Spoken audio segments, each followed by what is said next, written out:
무주택자나 소형주택 소유주들이 조합을 만들고 땅을 매입해 아파트를 짓는 지역주택조합 사업.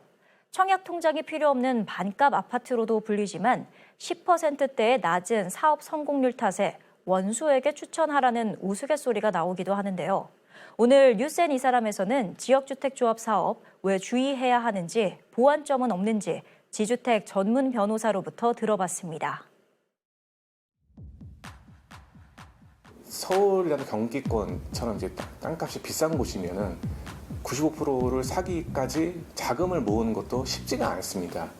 그래서 조합원 분담금, 조합원이 내는 돈만으로는 이 돈을 다 충당하기 어렵기 때문에 또 돈을 빌려와야 되고, 빌려오는 과정에서 이제 어떤 문제들이 발생을 하기도 하고요.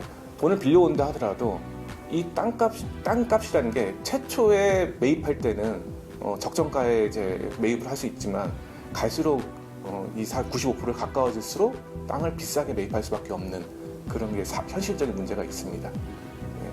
그리고 사실 이제 일부 조합 같은 경우에는 제3자 명의로 땅을 이제 사뒀다가 다시 비싸게 조합에게 파는 그런 경우도 간혹 있습니다.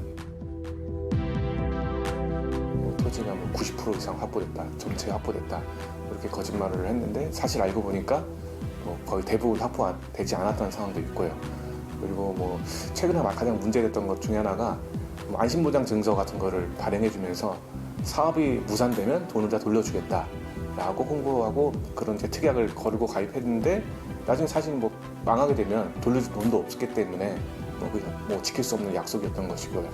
이게 마치 조합이 아니라 아파트 분양인 것처럼 꾸미기 위해서 거대 어떤 이제 시공사가 들어오기로 예정돼 있다라는 표현을 하는 경우가 많죠. 근데 법적인 구속력은 전혀 없습니다. 이 조합원을 모집하기 위해서 광고비를 어마어마하게 씁니다. 홍보관을 지어가지고 홍보관 짓는 비용, 임차 비용, 그리고 한 명의 조합원을 모집할 때마다 이 모집한 사람한테 주는 인센티브가 한 1,000만 원이 넘는 비용이 나가고, 그리고 업무 대행사에게 또 업무 대행비로 2천만 원이 나가고, 그러면 사실 조합원 분담금을 4천에서 6천만 원 받아가지고 남는 돈이 절반도 안 돼요. 일단 그 돈으로 이제 사업이 시작해야 되고 또 이제 이러한 이제 자금적인 문제도 있는데, 이게 결국은 아파트를 짓는 문제이기 때문에 토지를 95% 모으기만 한다고 해서 사업이 무조건 되는 건 아니고, 아파트라는 공동주택을 짓기 위해서 건축심이라든가 주변 환경평가라든가 이런 거쳐야 되는, 허가를 받아야 되는 부분들이 많은데, 그 부분에 대해서 사실 간과하고 시작했다가 그런 허가를 받는데 4년, 5년 이상 걸리는 그 사례도 굉장히 많이 발생하고 있습니다. 이 본인이 가입하려는 조합이나 추진위가 토지 확보가 얼마나 되어 있는지를 좀 확인하시는 게 중요합니다. 토지 확보가 어느 정도 이상 되어 있다면 사회 성공 가능성이 있기 때문에 가입하셔도 어떤 이제 소기의 목적을 달성할 수 있는 가능성이 있어 보이고요. 그리고 토지 확보 외에 거기에 아파트를 지을 수 있는 것인지, 지구단위 계획 변경 가능성이 있는지라든가 그런 행정적인 부분도 한번 체크를 꼭 해보셔야 되고요. 그 부분은 이제 관할 관청에 가서 확인하시면 충분하니까 확인할 수 있을 거예요. 또 마지막으로 가입하실 때 그런 홍보 문구가 있습니다. 분양가가 굉장히 저렴하다, 이런 홍보를 하는데, 일반 분양가보다 훨씬 저렴하게 아파트를 지역주택 조합을 통해서든 어떤 방법이든 살 수 있는 방법은 거의 없습니다.